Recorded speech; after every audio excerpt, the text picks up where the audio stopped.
is John Daly in Paris. I'm standing outside the sentry booth in the square in front of the Bastille on this sweltering hot day of July 14, 1789. More than 50,000 citizens have been kept waiting here since 10 a.m. Paris time, 5 a.m. New York time, by the Marquis de Launay, governor of the Royal French Prison Fortress. The crowd is demanding that the governor surrender the Bastille so that the people may have the arms inside to defend themselves against the king's mercenary troops who are at this very moment surrounding the city. If Delaunay refuses to turn the fortress and its arms over to the citizens of Paris, July 14th, 1789. CBS is there. The citizens of Paris before the Bastille. Columbia asks you to imagine that our microphone is at this famous event. All things are as they were then, except for one thing. CBS is there. This broadcast, the second in a special summer series produced and directed for Columbia by Robert Louis Cheon, is based on authentic historical fact and quotation. And now, Paris, July 14th, 1789, and John Daly. It's off the minute. The people of Paris are angry and restless. After years of indignities, hardships, and a struggle for a voice in their own government, King Louis XVI called a National Assembly at Versailles to write a new constitution. The hopes of the people for recognition of their rights were raised high, only to be rudely shattered a few days ago when the king suddenly, without warning, threw 30,000 troops around Paris, mostly foreign mercenaries, and threatened to suspend the National Assembly by force. The people are boiling with anger at this betrayal of their hopes, and they are also desperately afraid that the king's troops may invade the city, or at the very least attempt to force them into submission by starvation. In a frantic hurry to gather arms with which to defend themselves, they have assembled here before the Bastille, the only remaining royal garrison in the city. 4 times they have sent delegations inside to demand its peaceful surrender of the governor. 3 times they have returned not only empty-handed, but also with a warning to disperse. Now, the 4th and what may be the final delegation has been inside the Bastille for over an hour. If the governor still refuses, there's no telling what may happen.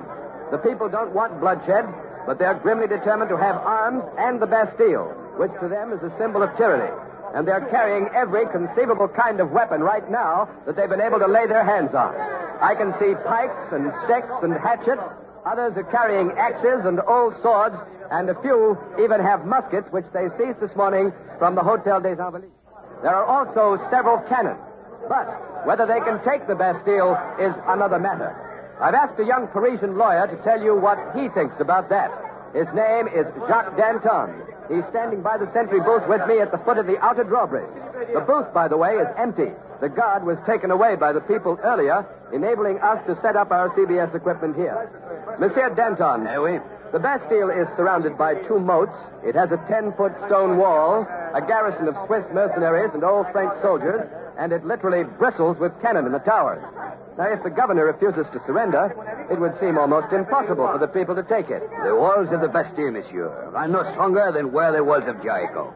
Now, that red and blue cockade you're wearing, Monsieur Danton, I see that almost everybody here is wearing one. Does it have any special significance? It is the colors of Paris, but we call it the cockade of liberty. Now, tell me, sir, haven't I seen you at the Palais Royal with Messieurs Desmoulins, Robespierre, and Marat? That is possible, monsieur. We are friends. Well, aren't you more than that? Aren't you all leaders of the radical group here in Paris? Some people say so. Right. Well, where are your friends today? Are they with you? Are they down here? Yes, they are out in the crowd somewhere. And that crowd, sir, seems restive. It seems to have a bad temper. Temper? We are sick of financial ruin caused by war, corruption, and extravagance, falling on those least able to bear it. We are no longer willing to carry the load our fathers endured. We look to political changes that will make all men free and equal, brothers of one great human family. Well, some of your countrymen, Monsieur Danton, have told me that our own American Revolution has had some influence on the spirit of the French people during the past 6 months. Monsieur Daly, we admire your young country very much. It has given the people of Paris hope for better things. Not beyond the grave, but here on earth, now, today. Thank you, sir. Monsieur Danton is walking away now, losing himself in the crowd. A huge, brawny figure of a man, black-browed, with a powerful face, and a heavy shock of black hair, which he keeps brushing away from his eyes. There's still no sign of the delegation's return from the Bastille. We thought they were ready to come out when we went on the air, but there seems to be more delay. We're still waiting here at the sentry booth, and we hope you'll stay with us. My colleague, Ken Roberts, is out there in the crowd somewhere with a portable transmitter. So I'm going to turn the microphone over to him. Go ahead, Ken. Come in, Ken Roberts. This is Ken Roberts. I'm standing approximately dead center of the Place de la Bastille, right in the very heart of this massive mob of people. It's hot here. The heat here is terrific. The temperature must be at least 110. Regardless of what happens here this afternoon, July 14th will probably be remembered by the people of Paris as the hottest day of the year. The crowd here around me stretches way back up the Rue Saint-Antoine as far as the eye can see, into the very heart of Paris. There are all kinds of people here, shopkeepers, middle-class citizens, and many of the city's 200,000 beggars. There are even some women and children.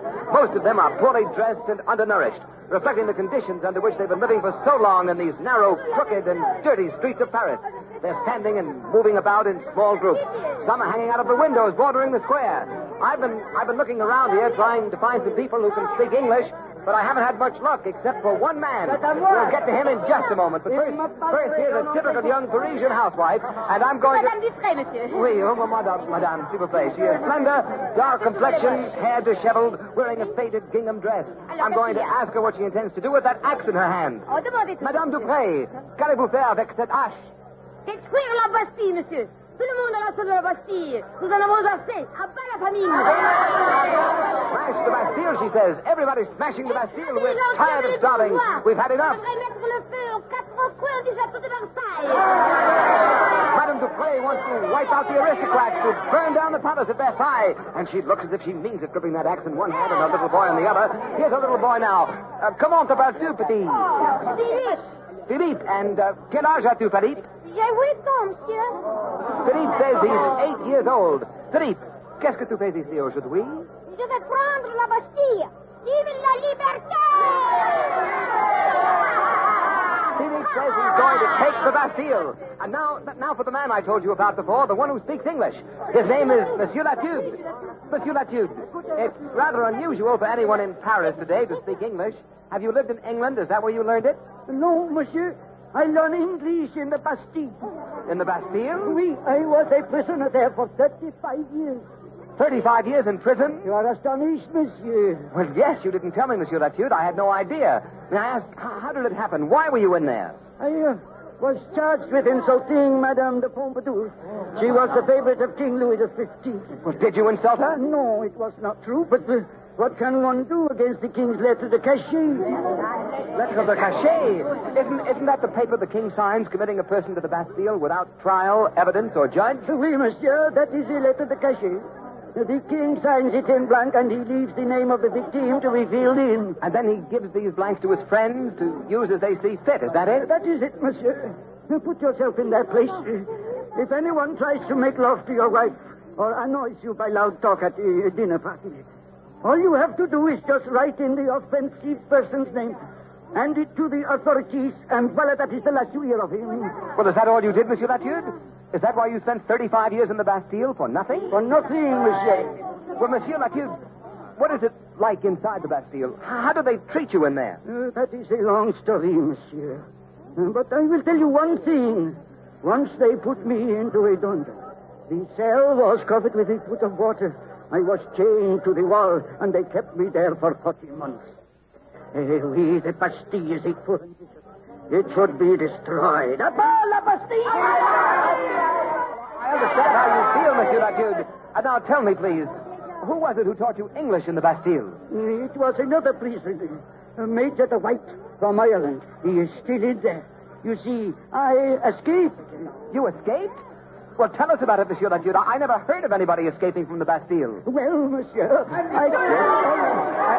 a moment. Excuse me, please, Monsieur Latude. I can see a signal from the battlement. A man is up there waving to the crowd.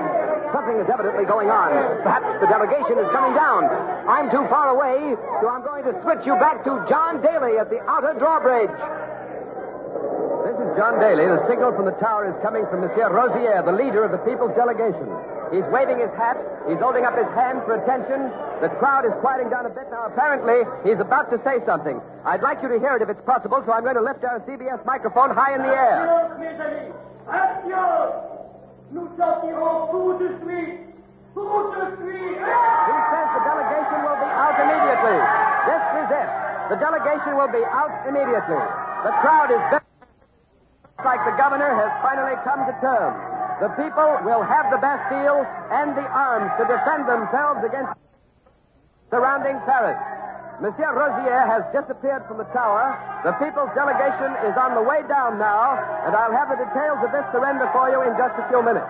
A feeling of enormous relief seems to have swept the square. I don't think anyone here really, in his heart, thought he could take this fortress by storm. And if you were here with me, you could see what I mean. The 8 circular towers of the Bastille, each 70 feet high, bristle with cannon. The entrance is defended by 2 yawning moats, 25 feet wide and 25 feet deep. And even if the people could drag down the drawbridges and hurdle these moats, they would run into the murderous fire of the guns manned by the French and the Swiss garrison. But there's no chance of anything like that happening now. This powerful fortress, which has played host to nearly every famous man in France at one time or another, played host to the man of the Iron Mask, to Marshal Richelieu, to Cardinal de Rohan, to Voltaire, Rousseau, Montesquieu, is about to fall into the hands of the French people for the first time since it was built in the 13th century. By the way, you can probably hear the chains rattling as the inner drawbridge comes down. And remember, even Peter the Great, the Tsar of all the Russias, was refused entrance into this tower of human misery and inhuman woe. No one knows how many prisoners are in there now, but if you'll stay with us for a while, we'll soon find out. For their day of liberation is here. The inner drawbridge is down now. There are the delegates. They are coming over the bridge. 5 men in black hats and long black frock coats, with Monsieur Rosier in the lead. They're walking across the inner court, and the outer drawbridge is coming down. But the first one is being taken up again. I don't quite get the meaning of that, for if the Bastille is to be surrendered, both drawbridges should be down. But we'll find out about that in just a moment. Now the outer drawbridge is down, and the delegates are walking rapidly across the bridge. They seem to be in a great hurry, and this crowd is pushing me around here. They're pushing me forward onto the drawbridge. Monsieur Rosier! Monsieur Rosier, into the microphone, please. En arrière! Le gouverneur ne s'est pas encore rendu! En arrière! Something has happened. Something is wrong. Rosier has just shouted that the governor has not surrendered the Bastille. I'll repeat that. The governor has not surrendered the Bastille. Monsieur Rosier is right on the edge of the bridge with me. Now some of the people understand. They're pushing back towards the Place de la Bastille. But the ones behind them who haven't heard are still pushing forward. Attention, cab, s'il vous plaît, attention. There's a lot of confusion here, and I'm caught in the mob. En arrière, en arrière. La Bastille n'est pas encore en dos. Oh, it's no use. I just can't hold them. They pushed Rosier and the delegates aside, and we're being forced across the bridge with the mob into the courtyard. S'il vous plaît, laissez-moi sortir. En arrière. Attention, cab. I'm in the courtyard now, rather, and I hope the microphone cable is swung out over the drawbridge into the moat. I don't know whether I'm still on the air, but assuming that I am, the people are still coming over. There are about 200 with me, and they're screaming and yelling. The guards are raising the outer drawbridge. People are spilling off into the moat or jumping forward into the inner court. Both the drawbridges are up, and we're jammed into the island courtyard between the 2 moats. Now, this is what has happened. This crowd of about 200 men and women who pushed across the outer drawbridge have been cut off here from the main mob across the moat in the Place de la Bastille. There is water on both sides of us. We're cut off. Gee, Huckleback!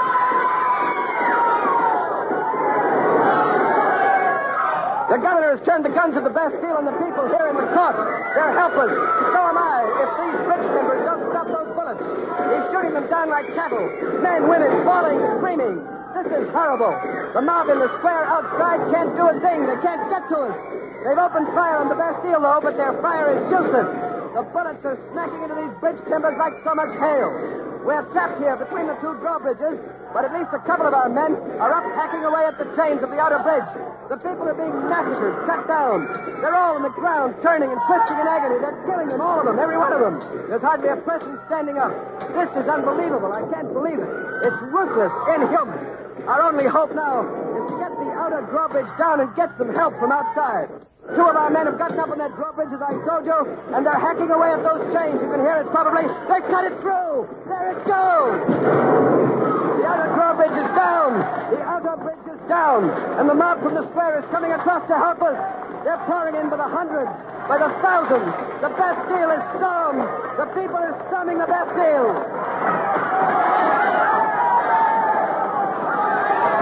The people are firing up at the parapets, trying to pick off those Swiss guards. The bullets are flying all around us. Oh, that was close. The Frenchmen are shooting at the Bastille from across the square and up on the rooftops. The garrison, the guards, are answering with volley after volley of fire from the fortress. I can see some wagons now loaded with hay, and the people are bringing them up here. They're going to set fire to the governor's house here on the island between the two drawbridges, and they're doing it. There are 3 cannon. 3 cannon are being wheeled into place. The people must have taken them this morning from the Hotel des Avilades. They're training them on that inner drawbridge. They're going to blast it down. The governor's house is starting to burn. Smoke is curling up from it, and now our cannons are in position. They ought to go off at any minute. No, something's changed. The firing inside the Bastille seems to be slackening off a bit, but the people out here are still firing. They're mad with rage at the sight of the bodies of their own people who were shot down by the governor. Now the firing from inside seems to have stopped. The governor's house is burning, though, a flaming inferno. Smoke is shooting up in great billows. Oh, someone on the parapets is waving a white flag. He's shouting something. I can't hear what he's saying. There's too much racket. But the drawbridge, the inner drawbridge is coming down. The bridge is down. The Bastille is really surrendering this time. The gates are being opened. The people have stopped firing, and they're going wild. They're streaming over the bridge into the fortress. I can't follow them, but Ken Roberts is coming up with his portable transmitter. Go inside. Inside, Ken. Stay with the mob. I'll switch to you when you get well inside. Well, now the unbelievable has happened. The people have done the impossible. They have captured the Bastille. I still can't understand why the governor fired in the first place. It was either accidental, that is, a misunderstanding of orders, or it may have been deliberate treachery. I also can't understand the suddenness of this surrender. It was completely unexpected, and there must have been some strong reason for the governor to surrender so quickly after his massacre of these people out here. Perhaps there was a mutiny inside by French troops, or else maybe the governor could have been shot. Or perhaps it was the threat of the 3 cannon out here which persuaded him to give up in the hope of generous terms. Well, at any rate, the Bastille has surrendered, and Ken Roberts should be well inside by now and ready to tell you what's going on in there. Go ahead, Roberts. This is Ken Roberts. I'm inside the Bastille in a huge inner courtroom, quite high, I'd say about 20 feet, and 40 by 40 in length and width. There are no lights, no windows, a stone floor and walls. Pine torches stuck into the walls cast an eerie light over the wild confusion going on in here. The people are still pouring in. Some have seized the keys and already gone down into the dungeons to release the prisoners. The mob in here is shouting threats at the terrified garrison. The soldiers have lined up on 2 sides. Old French soldiers on the right, Swiss mercenaries on the left. They're all trembling with fear. They're shouting at the top of their lungs, "Le Bastille se rend! Le Bastille se rend!" The Bastille surrenders. The governor is in the middle of the room, surrounded by the mob. He's wearing a gray frock coat, a red cross of Saint Louis, no hat. Somebody's just snatched his gold-headed sword cane from him, but the governor is taking it all. He's standing there, grim and defiant. He's got a lot to pay for the brutal massacre of those people out there in the courtyard. Now I've worked my way up to one of the old French pensioners, and I'm going to ask him why the Bastille surrendered. Monsieur, pourquoi la Bastille s'est-elle rendue? Nous l'avons forcé. Nous n'avons pas tiré sur nos frères. C'étaient les mercenaires suisses qui ont tiré. He says it was the Swiss guards who fired. The French soldiers refused to fire on their own people. They forced the governor to surrender. Le gouverneur voulait décharger son pistolet dans le tonneau de poudre. Il voulait faire sauter la Bastille. Nous l'avons empêché. He says the governor wanted to blow up the Bastille, but they stopped him. And now the mob has seized the governor and the soldiers. They're dragging them out of the Bastille.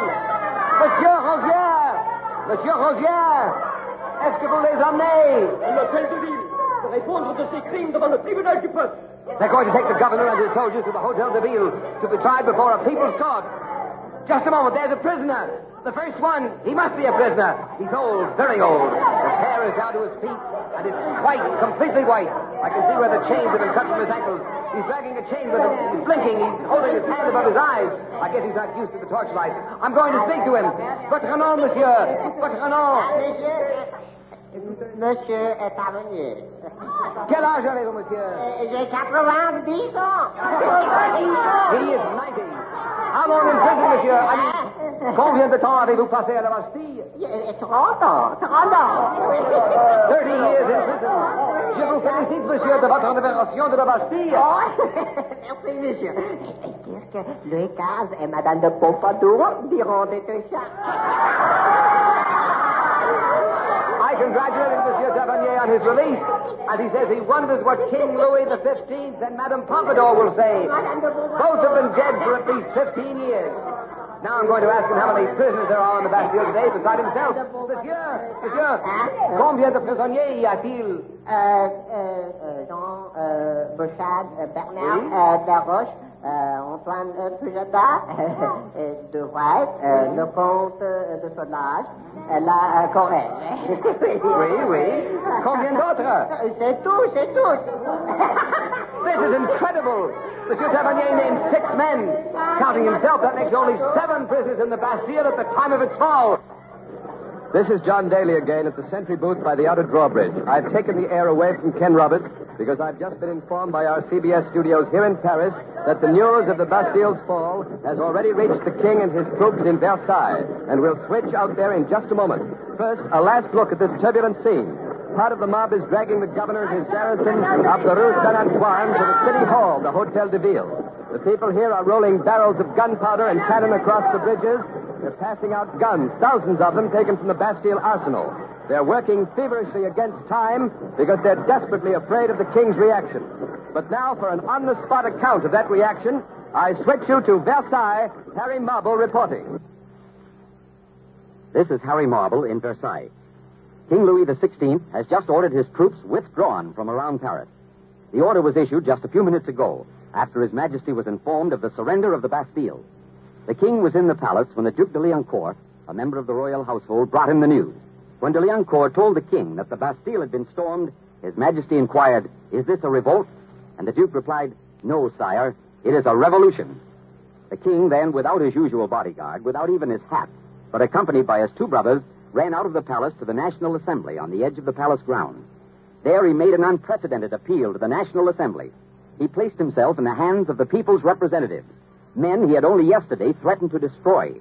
He urged them to help him ensure what he termed the salvation of the state. The king said, "I await this from the National Assembly, from the zeal of the representatives of my people." The king also announced that he would go to Paris tomorrow and personally conciliate the people. He has also appointed the Marquis de Lafayette, head of the new National Guard, and the Marquis will escort him into Paris tomorrow. Lafayette, who helped us, the American people, win our independence a short time ago, has been playing a major role during the last 8 years in France, helping his own people win a voice in their government. Today, he is Vice President of the National Assembly. It's a particularly happy day for him. He's standing right here beside me. Monsieur de Lafayette, what does this mean today for the people of France? It means, monsieur, that the spirit of the rights of man, which was born in France and nurtured by your country, has now returned to Europe. The King's decision to permit the National Assembly to continue with our work of writing a new constitution is the first concession he has ever made to the people. Whatever happens from now on, France, like America, has set its course on the road to democracy. There can be no turning back. Thank you, Marquis de Lafayette. And now, for the people's reaction to the King's announcement, we return you to Paris and John Daly. This is John Daly. I'm standing in the Place de Grève, the city square in front of the Hotel de Ville, the city hall. The unexpected news from Versailles has turned Paris into a frenzy of celebration. The people are dancing and parading in the streets, no longer in fear of their lives. They're shouting, "Long live liberty, long live France." The governor of the Bastille has been executed for the massacre of the 171 men and women murdered by his guns this afternoon.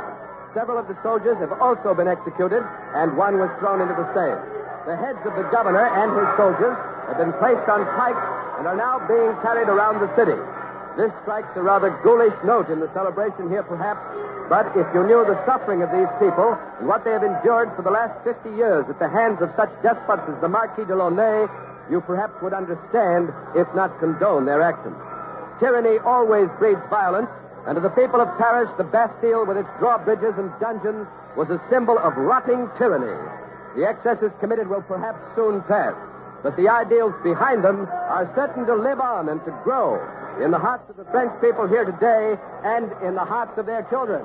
Oh, here come the paraders once again, and they're singing. I recognize the tune. It's Ça Ira, an old French dance to which revolutionary words have been set. They're singing about hanging all aristocrats from lanterns. The streets of Paris, you know, are lighted by lanterns swung on ropes stretched across the roadway. But let's listen to the singing.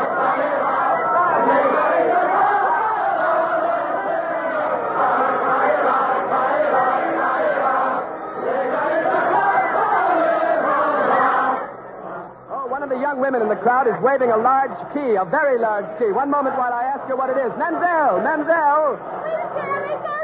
Qu'est-ce que? La clé de la Bastille! Oh, she said it's the key of the Bastille. Demain, je la donnerai au Marquis de Lafayette. And she says she's going to give the key to Lafayette tomorrow when he arrives in Paris. Oui, au Marquis de Lafayette. Il la donnera au général. À quel général? Washington! To Washington, our General Washington and Lafayette's former commander. She's going to give the key of the Bastille to Lafayette so that Lafayette may present it to our own first President of the United States, His Mightiness George Washington. The crowd is still singing. I hope you can hear them. They're singing that song with a passion of pride, hard to describe.